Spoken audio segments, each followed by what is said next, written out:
Hey there, idiots. Welcome back to Observe. In response to the drama surrounding the ongoing Lively versus Baldoni case, Blake has been spotted playing the heartwarming role of a FDA non-compliant bakery worker getting her golden locks all up in people's donuts. But that's not all that we've got brewing here, so let's go ahead and roll the intro first.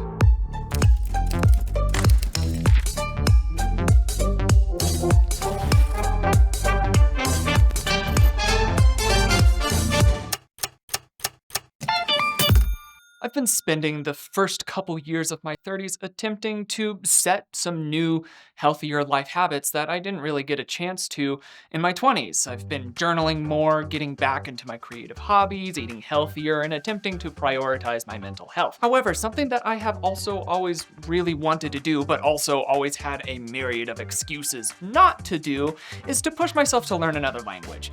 And that's where today's sponsor, Babbel, has been able to really make that much more accessible.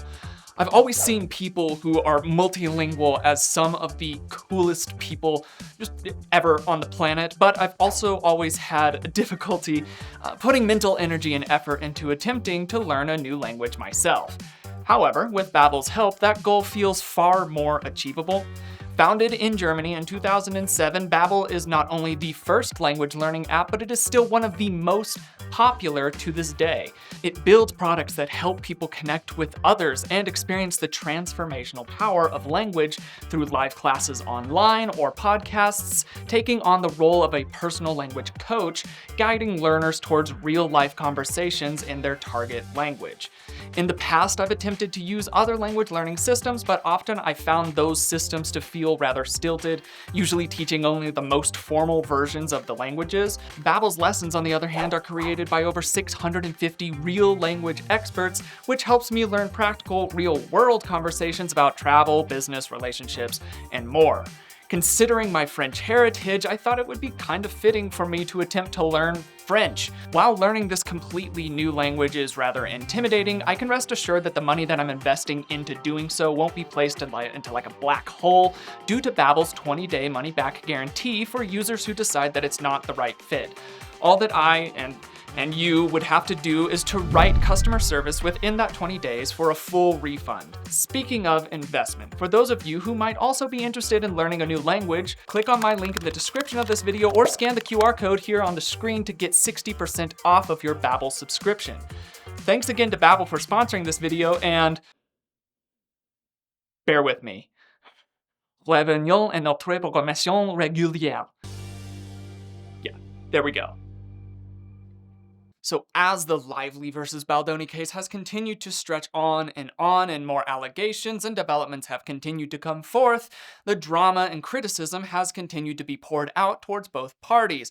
Now, Blake's response to this was to go and serve as a bakery worker for a short time in a local bakery, but there were a whole slew of issues around that as well. However, that's not what we're talking about in today's video. What we're talking about in today's video are some allegations that have been brought up in regards to Anna Kendrick and Blake Lively and their relationship in regards to the movie A Simple Favor and A Simple Favor 2, which is coming out here soon. So during this whole spiel, there have been a couple of clips that have been surfacing up on the internet that people are pointing at and being like, ooh, these two people don't get along well. And I want to be able to take a look at those clips, and then I want to be able to break it down in context with some other interviews and whatnot. But let's go ahead and actually look at these clips, and then we'll do a whole analysis thing after that.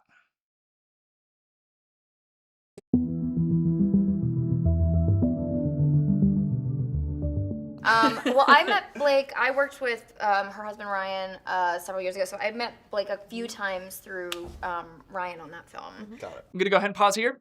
Setting the scene here, obviously they're both sitting on a couch. It's an interview, and the way that they're sitting, a lot of people are gonna point out, and you'll see why in here in just a second. But the way that they're sitting, you see Anna is rather closed off. She's got her legs crossed off to the side here, and she's blocking off Blake a little bit. Now that could be seen as a blocking, a distancing, posturing in regards to Blake in a normal social situation. However, they're in an interview here, so Anna is facing the interviewer and so is Blake. So that posturing can't really be relied upon, but we'll get to a part here in a second. I just wanted to make note of that right away. Got it. And thought she seemed nice, and little did I know. Yeah. Look at the body language experts analyzing this right now. How quickly do you... Don't touch me. So you see the whole thing there, Anna's leaning away and the whole overacted response to that body language expert thing, which is part of what inspired me to go ahead and step in here because, yeah, if you look at that clip in and of itself, then maybe you could see that. There's another clip to be able to work with here that helps add a little bit more weight to that, but then we'll continue to break it down as we go on. Anna, what does it mean to be working with Blake again? Oh, yeah. Talking about you all day. Oh my god, All right, so that's the other little, very short clip, right? It's extremely short, just a few seconds long. And the response verbally from Anna isn't very encouraging of her relationship with Blake. So people have taken these two clips that have been circulating around and really run with it. They're pointing at all of these different things that they're feeling like are saying that Anna is really upset with Blake or vice versa, things like that. But there's more to unpack than that. And if you've been on the channel for a while, you know that at least here, we're very reliant on context. If you don't have the context of the clip that's being used, oftentimes it can lead to misinterpretation because very short instances of nonverbal communication will miss the context around it, and then you can end up drawing the wrong conclusions from it. So what we're going to end up doing here is looking at the surrounding context of the prior clip, and then we're also going to compare it to some other context of another interview that both Anna and Blake did later on. So let's go ahead and continue on through this.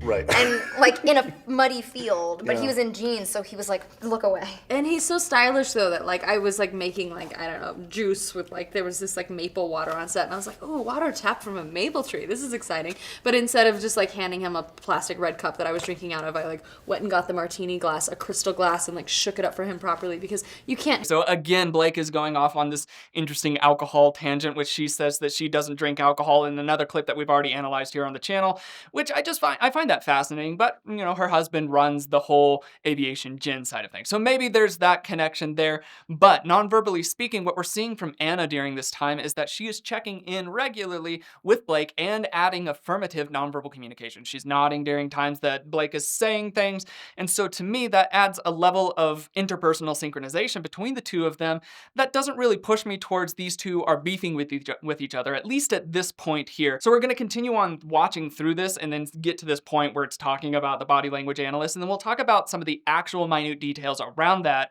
as it comes up here. You can't hand that man a red cup. Like, No. and so he's like standing on a dock with like mud around and he's holding a crystal martini glass. And it was just juice and Yeah. maple water, but all was right with Yeah, the he would world. not walk into a frat party with a red cup. He would bring his own Yes. shaker and Yes, Yes. for sure. monocle, perhaps. Yeah. who Yes, The knows? crew Monocle for sure. the crew made him a special apple box. It's not that I put on my Instagram that like because the director's always just sitting on an apple box, but they painted one with the suit on it and like made it all really nice and course. polished so that Yeah. he could sit on it because it was like you can't just sit on an apple box. Yeah, no, it's too. Of course, doesn't No, that fit would be the Seersucker fatigue. will pull. Yeah, right? yeah. You need The to polish wood that will wood. splinter, yeah. Let's talk about So again, throughout that whole inconsequential question, it's not regarding their relationship, it's nothing to do with those two. You see the posturings are staying fairly similar. They're not flowing away from each other. Anna's not trying to get away from Blake, and Blake's not trying to get away from Anna. There's nothing that's pulling the two apart non-verbally during that time. Again, each of them are checking in with each other, and they're both checking in with the interviewer. This is all synchronized, authentic nonverbal communication, at least from what we can see in this specific interview. So with the context around the clip that we're about to watch here, it's letting us know that that clip was done in satire. It's not done out of a serious beef between the two of them, but there's more context to be added, so let's go ahead and watch that. your relationship. Was there a relationship before this film? Did you guys know each other? Did you meet at a fancy George Clooney party? I imagine this is what I imagine in my brain. Big movie We stars met at a meet. non-fancy George Clooney. Is there such a thing? One of the really shitty casual ones. ones. In a basement somewhere. Yeah. He's really letting himself go. Well, I met Blake. I worked with her husband Ryan several years ago, so I met Blake a few times through Ryan on that film. Got it. And you know, and thought she seemed nice, and little did I know. Yeah. We got the body language experts analyzing this right now. How quickly? Now we're getting to a little bit more of what people are more interested in, as I said before. So as we're watching Anna, she is still checking in with Blake regularly as she's speaking, and that lets us know that at least psychologically she wants to be attuned to what Blake is doing as well. And in response to Anna's words, even when it gets down to that point of little did I know, Blake's response to that is to do an overt, overacted response with a raised eyebrows and a big sigh that lets us know that she's playing into this back and forth that Anna is having with her at that time. It's not indicating any level of actual distancing or actual contention between the two of them. This is all done for show and for the sake of the bit, so to speak. But what I find fascinating is when the interviewer says the body language analyst, Anna reacts again in this same character of overt reaction. It's playing into this lighthearted, fun banter side of things. But Blake's side of things isn't quite so characteristic as it was before. It's now starting to show a little bit of the frustration. We see a hooded blink in there. It's a fluttering blink. And then we're also seeing a little bit of a chin jut in there as well. So Blake has a slight, perhaps contention with the idea of a body language analyst, which I understand. A lot of body language analysts that are on the internet will thrive off of taking clips out of context because, again, if you take a clip out of context, it can seem very incriminating. So perhaps at this point, Blake is showing just a slight hair of contention, genuine contention with the idea of a body language analyst watching this clip, but Anna is not doing so. And then after that whole thing there, after the interviewer says that and brings up the idea of the body language analyst, what I wanted to hone in on is to see if there were any postural changes after that. Was there a more attempt from Anna to seem more open to Blake to try to contradict that, or was there even more distancing after that, something that would be more of a subconscious movement after the event of the actual conscious overreaction side of things that they have done? And the answer to that is no. There's not a big shift. Anna doesn't shift away anymore. She doesn't close off anymore. And Blake doesn't have anything more than that slight contention towards the body language analyst concept. So with the context around it, we're understanding that this little clip, while taking out of context might look incriminating, really doesn't hold much weight in regards to the rest of the interview and how her and Anna are interacting. Lively and Kendrick are interacting in this clip. But there's more to be able to go through here. We'll continue to watch through a little bit of the nonverbal communication after this answer, and then we'll cut to a different interview that was taken at a different time in regards to A Simple Favor as well. How quickly do you... Don't touch me. How quickly do you know if you're gonna gel with a co-star? Is it like day one, you're like, okay, I'm in this and it's not working, or? I feel like it's pretty rapid cognition for me.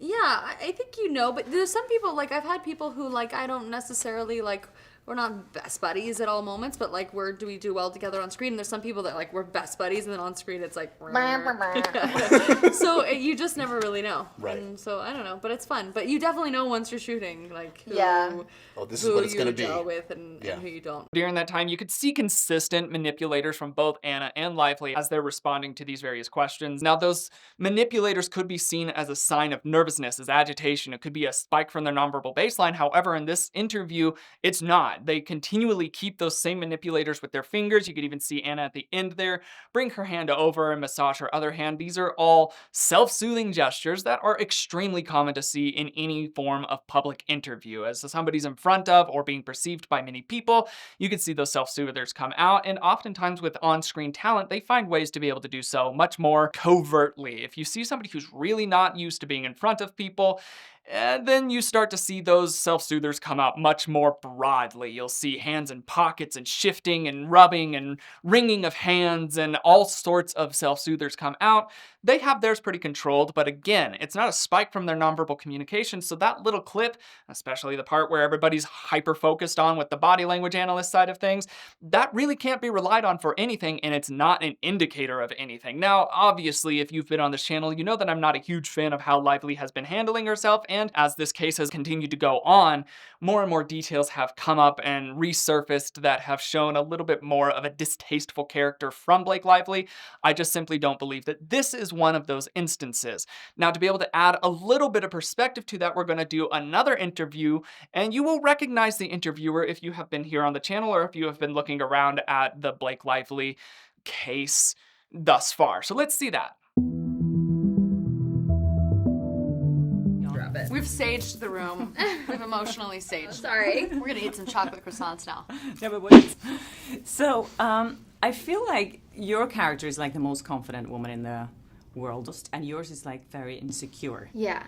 Are you guys, but you guys are like, both of you have this attitude about you that In I don't real take life, energy. it's the other way around, and I constantly have to call Blake and be like, "It's okay. You're good at giving interviews. I promise you. People like you. They respect you. A lot of talking Gotta off the give her a ledge. pep talk. I'm like, Yeah. we're amazing. We're powerful. That's true. I mean, I'm the reason she gets out of bed in the morning. And Anna's just an egomaniac, as you can see. So, Yeah. All right, so I'm going to go ahead and make a note. Nonverbal communication between the two of them. Well, first, setting, dress, everything like that. This isn't an apology video. They're both kind of wearing white, but it's themed to the scene itself. And the scene itself, from what you'll hear later on in this interview, is in a hotel. So, like, it's not really set to be an apology video where they're trying to whitewash everything, seem more pure, blah, blah, blah. But what you'll notice is, again, they're both doing fidgeting gestures with their hands. It's, again, self-soothing, and it's very common in all interviews. But what I want to be able to make note between the two of them is that they're both checking in with each other. They're not wanting to have one person just steer the whole time and the other person just follow. They're taking turns, and that lets us know that there's at least some balance in their relationship there. But then along with that, what we're hearing verbally is as they're presenting this, it's presented satirically. Anna's saying that Lively is very insecure with how she's presenting herself, and Anna has to be there and, really coax her on. And then Lively steps in kind of in banter along with that and says, and Anna's just an egomaniac and blah, blah, blah, whatnot. But that lets us know that earlier on, that whole statement about Blake being really insecure and very docile on set and things like that, that's not true. That's going to be a part of the satirical bit that they're saying. And the likelihood is that Lively is a little bit more egotistical and Anna might be a little bit more level-headed. And that's part of the fun of the bit. Also, I don't know if you noticed this, but the interviewer is the same interviewer that we saw a little while ago where Blake was horrendously inappropriate towards, despite there being rumors tossed around of like, oh, don't mention this and that. That was not actually the case as confirmed by the interviewer herself. But it's fascinating that we're able to see the interaction between Blake and this interviewer again in a very different setting with another person here as a buffer, but we'll continue on and see what we're kind of able to notice as we're going on through this interview. I'm so I learned a lot from her. Yeah. But are you good at telling yourself these things? Because I think we are the only person who can tell ourselves that we're good and that we're to give ourselves confidence, right? Yeah, that's true. I mean, it feels good when Anna gives me confidence, too. I like compliments. I'm not below compliments. That's what my mom always says. She's like, wants me to compliment her, and she's like, I'm not below compliments. I'm like, it's clear that you're not, because she's always soliciting. Because you were just telling me about like weird expressions that she gets wrong, wouldn't it be, I'm not above compliments? Oh, yeah, you're right. You're right. Oh, she gets it all wrong. I never even thought about it. She says it. Yes, she's not above compliments. My mom gets everything sort of Like flipped. expressions, she was just telling me like the... So I find it just interesting, a parallel between the whole Blake putting a lot of energy towards the person that she's sitting next to instead of the interviewer, which is exactly what happened in the last interview that we saw on the channel of Blake interviewing with this specific interviewer, where everything was just in between the two interviewees rather than interacting with the interviewer. However, what I do find fascinating is that differently than last time, Blake then turns that direction back towards the interviewer instead of directing it exclusively towards Anna, which is such a different emotional state than last time that she was in this situation with Parker. And so I find that fascinating that depending on the company that Blake is with, she will or will not interact well with the interviewer. So perhaps some of that disrespect and disregard that we saw in the last interview was due to who she was with at the time. It's very difficult to say without a lot more context than what we're getting out of these clips,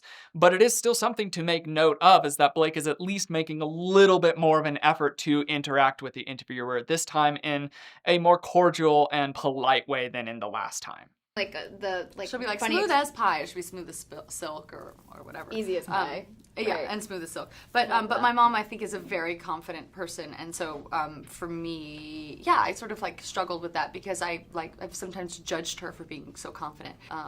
Which I think is... Fascinating. I sort of judged her for being so confident. And you see, as she's saying that, you see a lopsided shrug come in there. That uncertainty or insecurity strikes me as fascinating. Perhaps there's a little bit more psychologically that goes into that than what we're expecting. And it could also mean that perhaps Blake doesn't have as much difficulty with that confidence as what she's saying. The other possibility, and so often is the case with people who are very mean and very antagonistic in real life, is that they do have a level of insecurity. They don't have the ability intrinsically to be able to uphold themselves, so they have a little bit more support by attacking or being mean to people around. There is that possibility coming in there. However, we're seeing that shrug come in there, which adds that insecurity or insincerity to that statement, which just makes us ask questions. What's going on around that? Why does she feel that way? Why is it slipping out through her nonverbal communication? Which I think is like not fair, right? Yeah, you're such a bad daughter. Terrible daughter. See, this is an entire therapy session. That's You've stepped good. Get into, it you out. realize. So both of you are very active on social media, and there are a lot of people have opinions about you. How do you kind of just like, not let it affect you at all? Everyone's Or does it affect you? opinion of me is just so positive. I do let it affect me. I do. Because everyone's like, endorphin you're rush. great. And I'm like, I know. You're not great. Blocked. Yeah. Do you block people ever? No, I've muted some people. Now that it's a function on Twitter and Instagram, there's a couple people that I have muted. Okay, so during that time, I appreciate the banter that's coming from Anna. She's very witty with her responses on things, and Blake is just kind of feeding off of Anna's witty brilliance during this time. But what I find fascinating is during this time of blocking and muting being mentioned, you see Anna respond, and it seems fairly genuine. She has to think about her response and present it rather consciously, but I'm not seeing any blocking gestures or manipulators that are indicating to me that she might be holding something back. On the flip side of that, while the attention is not directed at her specifically, you see Blake start to do a pretty substantial manipulator in here around her nose and mouth.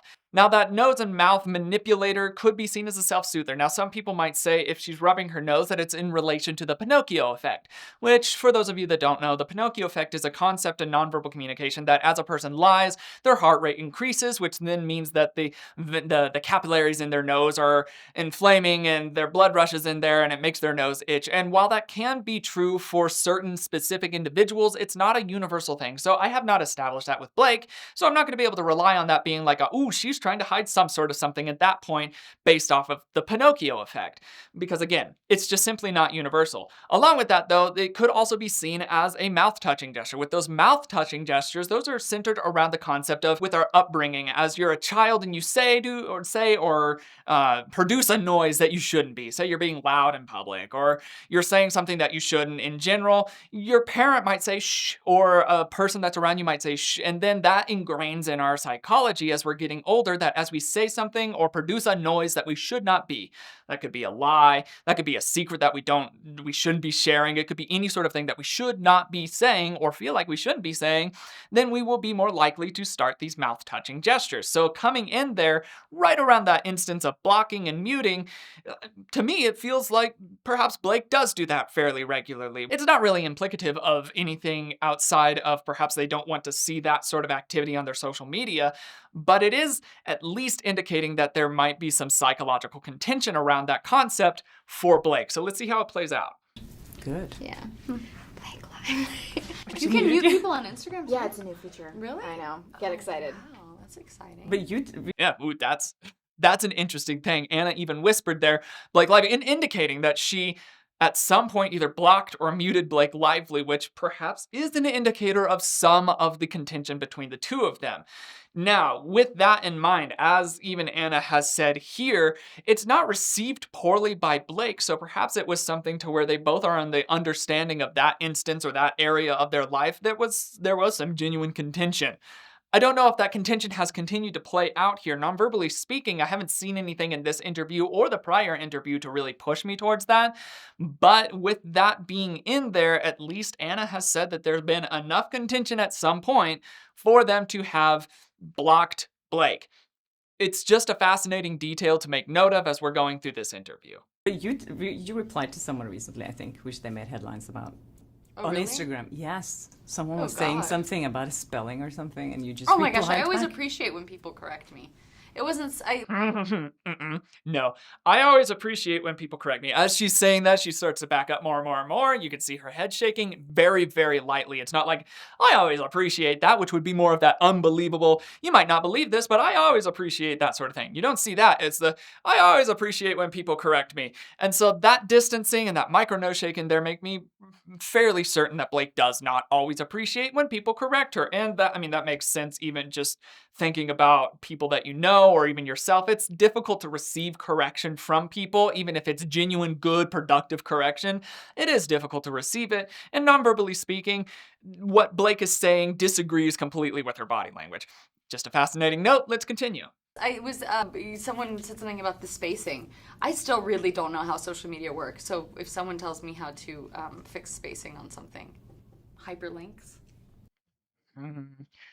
Little suspicious of that. I still don't know how social media works. Again, you could see that little lopsided shrug coming in there from Lively, again indicating insecurity or insincerity. So maybe she's saying, I don't know, and the shrug is coming in there because she's saying the I don't know. That would be considered synchronized. It also could be that she does know how social media works. She is a celebrity and she is present on social media, so maybe she does in fact know how social media works, and she's just trying to play it off, and there is the insincerity or insecurity coming in there.